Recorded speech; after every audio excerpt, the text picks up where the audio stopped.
সদ্য সমাপ্ত হয়েছে বিশ্বকাপ ফুটবল 2026। কিন্তু এই বিশ্বকাপ ফুটবল থেকে কি কি অর্জন হয়েছে তা কি আমরা জানি? বিশ্বকাপ ফুটবলকে কেন্দ্র করে মদ, জুয়া, অশ্লীলতা, বেহায়াপনা, নগ্নতা, পতিতাবৃত্তি সহ সব ধরনের জঘন্য পাপাচারের এক আন্তর্জাতিক প্রদর্শনী হয়েছে। আর গোটা পৃথিবী একযুগে একসঙ্গে এক অপ্রতিরুদ্ধ উন্মাদনায় ভেসেছিল। আর বিশ্ব মঞ্চে খেলোয়াড় এবং দর্শক সহ ব্যাপকভাবে হাফ প্যান্ট পরিধান করা এবং এই অবস্থায় দেখার মাধ্যমে এই অর্ধনগ্ন সংস্কৃতির চর্চা সারা পৃথিবীতে নর্মাল করে দেওয়া হয়েছে। তাছাড়া মদ, জুয়া মহামারীর মতো সারা পৃথিবীতে ছড়িয়ে দেওয়া হয়েছে।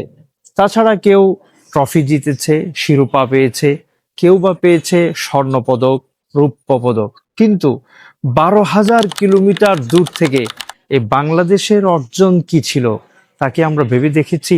যেখানে এই মাত্র কয়েকদিনের ব্যবধানে জার্সি বানিয়ে, পতাকা টানিয়ে এবং বড় স্ক্রিনে খেলা দেখার আয়োজন করে এবং বিশেষ দিনগুলোতে পাড়ায় পাড়ায়, গলিতে গলিতে গরু মহিষ জবাই করে খাবারের আয়োজন করে 500 কোটি টাকা খরচ করা হয়েছে।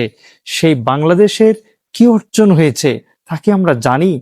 হ্যাঁ, এই বাংলাদেশে অর্জন হয়েছে 16 জন মানুষ আত্মহত্যা করেছে।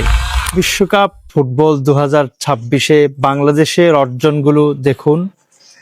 বিডি নিউজ 24.com নিউজ করেছে, দেরিতে বাড়ি ফেরা নিয়ে স্ত্রীর সঙ্গে ঝগড়া, খেলা দেখে ফিরে স্বামীর আত্মহত্যা। 20 জুলাই 2026। আরেকটি নিউজ দেখুন, ডেলি ক্যাম্পাস, তারা নিউজ করেছে উন্মাদনার আড়ালে ট্র্যাজেডি, 12,000 কিলোমিটার দূরের খেলা নিয়ে বাংলাদেশে মৃত্যু 12 জন, আহত শতাধিক। 8 জুলাই 2026। আরেকটি নিউজ দেখুন, আরটিভি নিউজ করেছে আর্জেন্টিনা জেতার উল্লাসে অতিরিক্ত জর্দা খেয়ে ভ্যান চালকের মৃত্যু। 6 জুলাই 2026। আরেকটি নিউজ দেখুন, 6 জুলাই 2026 যুগান্তর পত্রিকা সংবাদ করেছে, নেইমারের জন্য হারটা মানতে পারছি না, স্ট্যাটাসের পর যুবক নিহত। আরেকটি নিউজ দেখুন, মাছরাঙ্গা টিভি 6 জুলাই নিউজ করেছে, ব্রাজিল হারায় নিজেকে শেষ করলেন কুষ্টিয়ার এক সমর্থক।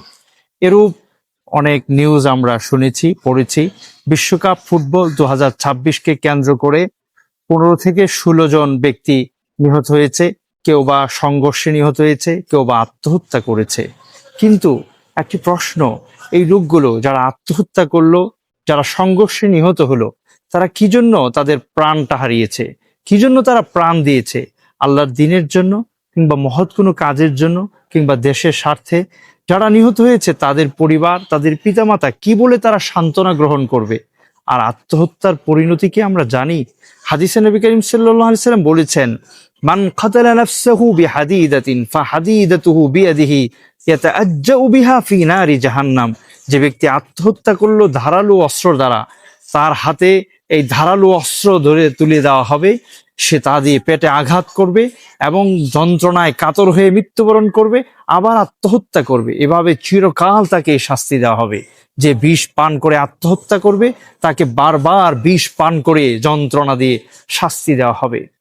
যারা আত্মহত্যা করেছে তাদের দুনিয়াও শেষ হয়েছে, আখিরাতও শেষ হয়েছে। মূল্যবান জীবনটুকু একটা খেলার জন্য যে জাতি বিলিয়ে দিতে পারে, এমন উন্মাদনায় দ্বারা ভেসে যেতে পারে, তাদের ভবিষ্যৎ বড়ই অন্ধকার।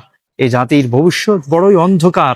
এজন্য যে জাতি ফুটবল খেলাকে কেন্দ্র করে দুধ দিয়ে গোসল করতে পারে, যারা অজুর ধারায় কাঁদতে পারে, এবং আপনারা শুনেছেন যে একজন যুবক মেসিকে আব্বা বলে সম্বোধন করে ডাক দিয়েছে, নিজের পিতাকে ভুলে গিয়েছে। যে খেলা নিজের পিতাকে ভুলিয়ে দিতে পারে।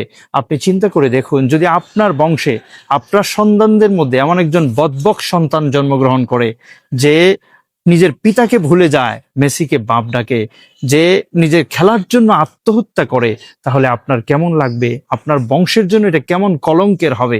তাই নিজের সন্তানকে দিন শিখান, কোরআন শিক্ষা দিন, হাদিস শিক্ষা দিন, ইসলামী অনুশাসনের উপর তাকে গড়ে তুলুন। নবীজি বলেছেন, আদিবু আওলাদাকুম আলা সালাসি খিসালিন, তোমার সন্তানকে 3 জিনিসের শিক্ষা দিয়ে তুমি গড়ে তোলো। নবীর ভালোবাসা, নবীর আহলে বাইতের প্রতি ভালোবাসা, আলেম ওলামাদের প্রতি শ্রদ্ধা ভক্তি এবং কোরআনের শিক্ষা। তাহলে সন্তান বিপথে যাবে না, সন্তান এমন বদবখ্ত হবে না যে খেলার জন্য আত্মহত্যা করে, যে মেসিকে বাপ ডেকে নিজের পিতার পরিচয়কে ভুলে যায়। বরং নিজের সন্তানকে ন্যাক সন্তান বানানোর জন্য আপনি প্রাণপণ চেষ্টা করুন। আল্লাহ তাআলা তৌফিক দান করুন।